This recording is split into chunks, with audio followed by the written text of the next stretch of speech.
What is up, everyone, and welcome back to the channel. In today's video, we're going to be going for a quick little ride in the MK7. We're going to go and run some quick errands. You can probably tell by this next to me. If you guys know at this point, I do run and do my dry cleaning a lot. I work in the court system for a living, and so I am also too lazy to iron my own clothes. So I'm going to go to take these to the dry cleaner. I also need to get some gas. As you can tell, we're extremely low, and then we're just going to kind of go for a drive and talk about some stuff involving the car. So let's hit the road.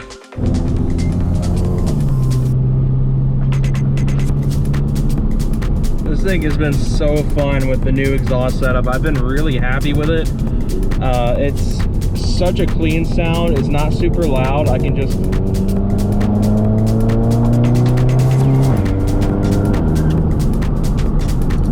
do that and not be a severe disturbance.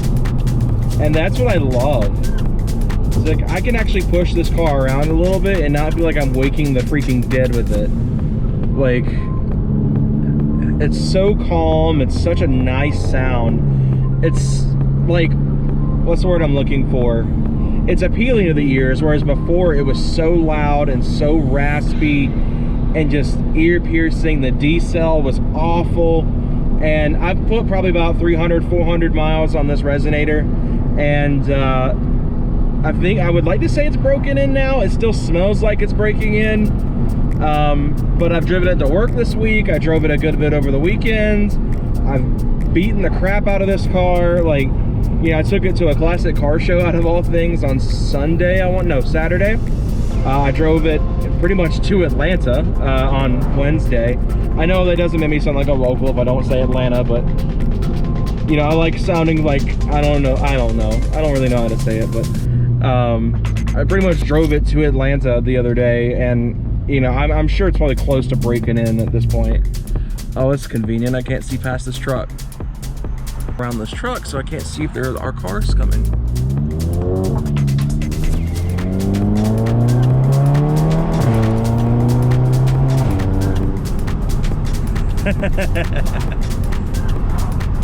Oh, I love this car. I don't even have to go full throttle to have fun in it. This thing just brings me so many smiles now with the new sound. Oh man, I love this car. However, today's topic is actually related to, you know, like this car actually, and I guess in a pretty good sense. One of the more major pieces of it, I guess they're not exercising their right of way. Mark 5 R32 over here, love it. Anyway, let me handle this first and we'll talk about the video. All right, well, my plan was to take this thing down some fun roads for you guys for some cool YouTube content, but unfortunately I was told I needed to get some groceries, so unfortunately that plan got a little screwed, but we're still gonna go get gas and of course talk about the main topic of today's video, which is, do I regret getting the DSG? Now, the reason I came up with this idea was because I have done a lot of seat time in manual cars lately. I've driven a handful of different cars, from Kason's Mark 6 GTI, which you guys have seen a lot on this channel, and actually really love the videos on both mine and his channel on that car. And I've also driven Ron's new Veloster N, which that makes it 2 cars I've now driven both transmissions of. And I will say, for the Veloster N and the Mark 6, the manual has always been the better choice. And I only just recently really found out how to drive stick. A lot of you guys may or may not know, depending on how new you are to the channel, but I'm actually on the autism spectrum, and my motor skills have made driving manual an extreme difficulty for many, many years now. And I've only just recently figured it out. I've only just recently gotten the hang of it and been able to properly drive manual. And yeah, I see why people love it so much. At the time I bought this car, I didn't know. I was still in the learning stages. I was still trying to get the grips with it. In fact, I was quite scared of buying a manual car, not knowing fully how to drive it. I told myself that once I learned, I'd go and buy one. And now that I know, I guess it's time to get one. But of course, I'll have to wait. I'm getting married next year, and me and my fiance are paying for the wedding completely out of pocket. So obviously all of my excess money that I can put away for it is going towards that wedding, and is not going towards this car or any other car.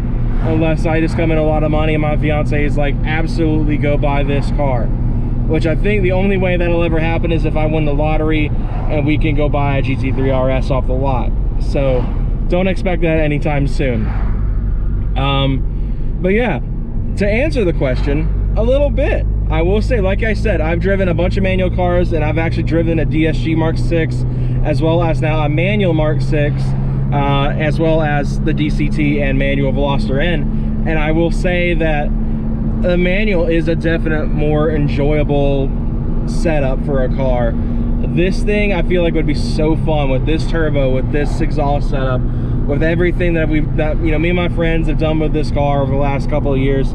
I feel like this thing would be so fun with 3 pedals, and I kind of regret it. I do love this DSG transmission to death. It's such a good transmission for dailying, especially. I've dailied this car for 2 years, and this transmission is just incredible. I mean, it's a really solid.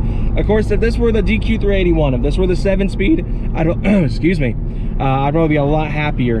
But I do like the 6-speed DSG a good bit, and we're okay, coming up on my gas station of choice here.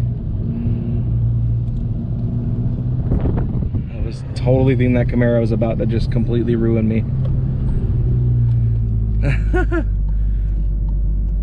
Totally thought I was about to get T-boned for a quick second there. I kind of figured I wouldn't, but you never know. People don't know how to drive out here these days. I am so scared half the time about getting my crap pushed in out here. All right, let's fill this thirsty thing up. All right, let's play a game on how much this is gonna cost me. I'm gonna shoot probably about 45. That's about what it costs whenever I come here to fill up. I get asked a lot why I never put this car in ethanol, and this is actually the reason why, because I fill up so frequently already as it is on 93, because most of my driving's in the city, and I can't really afford to be stopping at gas stations every 5 minutes. And plus, the majority of the time I see one of these blow up, it's because I got tuned in 85. So I'm a little skeptical of going ethanol in this car. Oh, I was a little wrong. This is gonna be, wow. It's a good bit more than I thought. 48 bucks.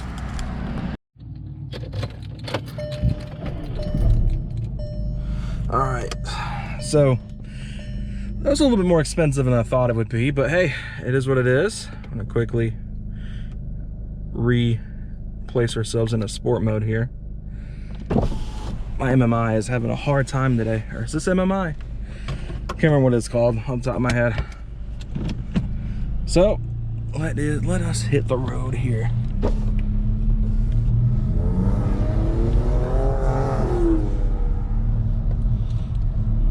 That truck sounded rowdy. All right, so I'm gonna take a trip down memory lane while we do this, because some of these roads I drove pretty frequently when I was still in high school, and some of my favorite local roads to drive. And luckily enough, it probably takes about as long, well, maybe a little bit longer to get back to my house going this way. But unfortunately, with all the stuff in my trunk now, I got to be a little bit more careful, because I do not want to bust a gallon of milk in the back of this thing. Right here is actually where I got into a wreck with the Sport Track back in 2016. A lot of you guys may remember that truck. I'm sure the majority of you guys remember that truck. This is actually where it happened. It was right on this road. And it stayed in the shop for about 2 weeks. I'm surprised they didn't total it, because the frame was bent. It was pretty rough. I honestly don't know how it's, you know, didn't get totaled out.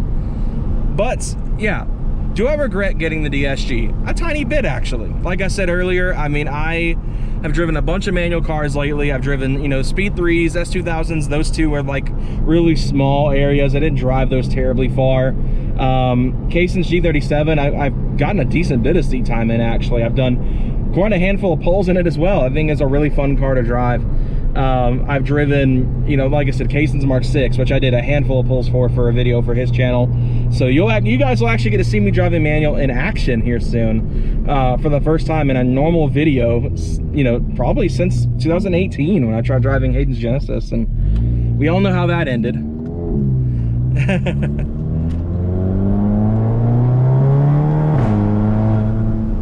A little bit of turbo flutter there. What's up with that? This thing never flutters. Now that I can actually hear the intake a little bit more.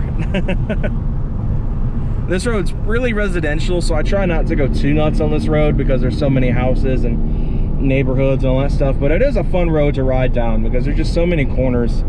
And I just love coming through here and firing out of these corners really hard, and, you know, being careful but also respectful, but also having fun. And I had a friend who lived off this road in school, and I still remember when I was graduating, me and Michael literally drove him home one time, and we were mobbing the sport track in his Jeep that he had at the time through here.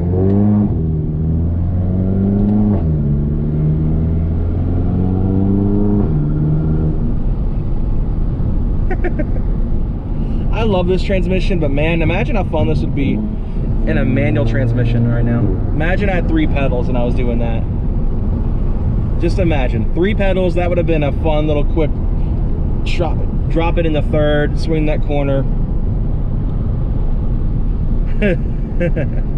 Now obviously I know when it comes to the Mark 7 that the manual transmission is pretty just doo-doo butter. I mean, just to be frank, I know that is a really childish way to say it, but I mean, I'm trying to think of a way that isn't a swear word to talk about how bad the Mark 7 manuals are. And it's not the transmission itself that's the issue, it's the clutch and flywheel setup. And it's actually one of the few reasons I'm glad this car's a DSG. Because actually I had the opportunity. They had 4 GTIs in the lot when I bought this car. This is the only one that was DSG, which is how I wound up with this one. Other than the cheap price. I mean, it was a fairly good price when I got it. I paid 23 grand for this car. And yeah, all the others they had were not only 7.5s, but they were manual. So obviously the major Achilles heel of manual Mark 7s was gone by that point, and that being the crank walk. But that is actually one of the big reasons I'm glad this car's automatic, because I'm scared of the crank walk more than anything.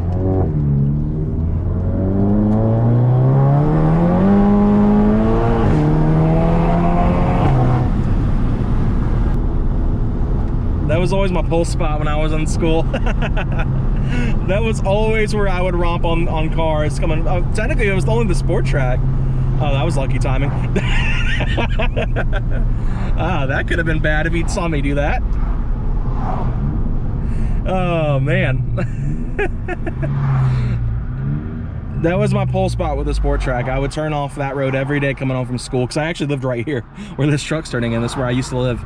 And that was always where I would, you know, get a good first, second gear pulling the truck done, because luckily the sport track was so slow, you could punch in that thing, you would not violate the law. It would take so much to get like a nasty reckless driving ticket in that truck. But yeah, the crank walk scared me away from getting a manual Mark 7, and then just how weak the clutches are on Mark 7s. Because they aren't strong. As everyone knows, they are not good clutches. They go out so quickly. You can get a stage 1 tune and they're done. Like, you know, it doesn't take much to kill a Mark 7 clutch. So, you know, that was another big thing. This build would have been a lot harder had I done a manual, because I'd have been really scared about crank walk. I'd have been really concerned about it. I'd have been really cautious. And then of course, clutches are expensive. Now, of course, it equals out when you buy a DSG tune, especially the amount of money I've spent on the DSG tunes I have put on this car. I had a 034 stage 1 DCT tune on this, or DSG tune on this car for a while. Pretty much ran that from when I was still HPA stage 2 engine side of things, OTS on that side and then when I went to EQT, I kept 034's tune just because I didn't feel like there was a need to get the same tune twice effectively. So I kept my 034 tune. But I did actually, you know, as I probably mentioned a while back now, got the EQT DSG tune for this setup with this turbo, because I wanted to have the setup dialed in pretty good. So yeah. But I have always said, if I got another one, I'll get a manual next time, regardless of what generation, as long as it's not a 15 or 16. If I got another Mark 7, it would be a manual, as long as it wasn't a 15 or 16. If it was a 15 or 16, for some reason, if I downgraded years, I guess that would be more applicable to if I got a Golf R. then I would get the DCT again. I would go DSG a second time. But like if I got another GTI of any sort and it was a 17, if I for some reason got another 17, or if I got a 7.5, or if I got a Mark 8, I'd go manual. I would go with the 6-speed, because like outside of the crappy clutch in the Mark 7, the crankwalk issue is gone from 17 onwards, so it's not like I have anything to worry about there. I can just enjoy the car, and that's what I want. I want to have a manual that I can, you know, not be super scared about, and that's why I won't buy a 15 or 16 in the manual. And plus, there's a lot of really good stuff for the manuals. There's lots of good shifter options. I watch a lot of Jewel City. He's kind of my go-to for Mark 7 content. I watch a lot of like the big YouTubers with Volkswagen stuff.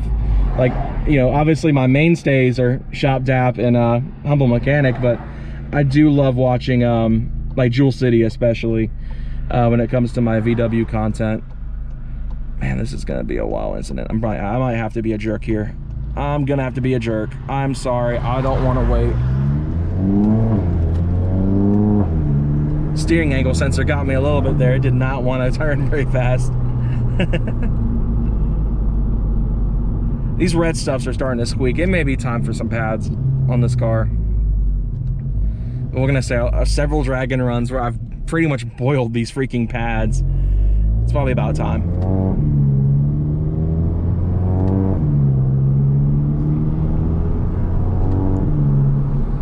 I will say though, I do like the factory shifter in the Mark 6. I have not driven a manual Mark 7 yet. I have not driven a Mark 8 at all. But I will say I really like the stock shifter in the Mark 6.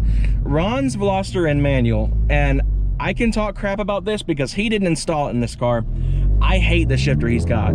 He doesn't mind it, but it is so short that I have a really hard time telling what gear I'm in. And maybe if I was a bit more experienced with a manual transmission, it wouldn't be that bad. But man, I hate that shifter. I accidentally it's the only time I've ever started a manual car in gear, and it's that car, because that shifter is just not friends with me.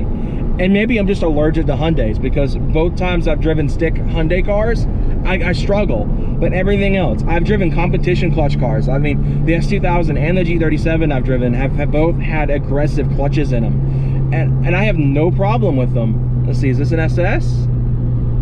I see quad exit, which makes me think it is. A little LT1 noise. I don't think he's gonna give me an LT1 noise. He's not. I heard a little bit of a chop though.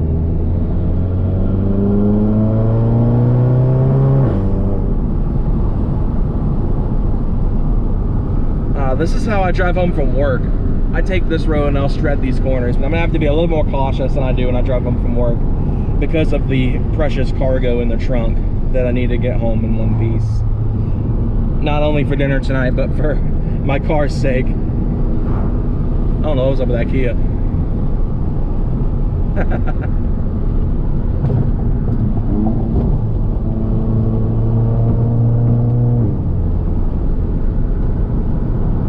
Oh man, this thing is so fun. I love this car. So, speaking of transmissions, one thing I am going to be doing pretty soon, I think, is I'm going to be getting the JQ Works magnetic paddle shifters. I've watched several videos of them on Thick Whip's channel, which is like probably my favorite content creator right now, actually, in general. And I love how they have behaved on his M4 GTS, and I believe he just did a video with an M2 comp with these paddle shifters, and they were incredible. Like, I honestly can't wait to get mine. All right, so I'm back at home. Ron's here doing some fog lights on the end. They're gonna go see a movie later. And so yeah, hope you guys enjoyed this video with the car. Like I said earlier, I think I'm happy with the transmission I chose, but I think if I were doing it again and it was at least a 7.5 or newer, I'd probably go manual. Hell but yeah. Ron likes that sound, likes that idea. So I will not make the same mistake twice, even though I don't consider the DSG a mistake. My next one will be manual, whether it be a Mark 4, a Mark 6, a Mark 7, anything else, honestly. But I am leaning towards a VR6 for the next car, but that'll be alongside this. I'm not getting rid of this car unless it's probably for my cold dead hands, or Ron offers me 30 grand for it. Huh. Ron already has enough in cars. But yeah, thank you all for watching, and I'll see you guys later.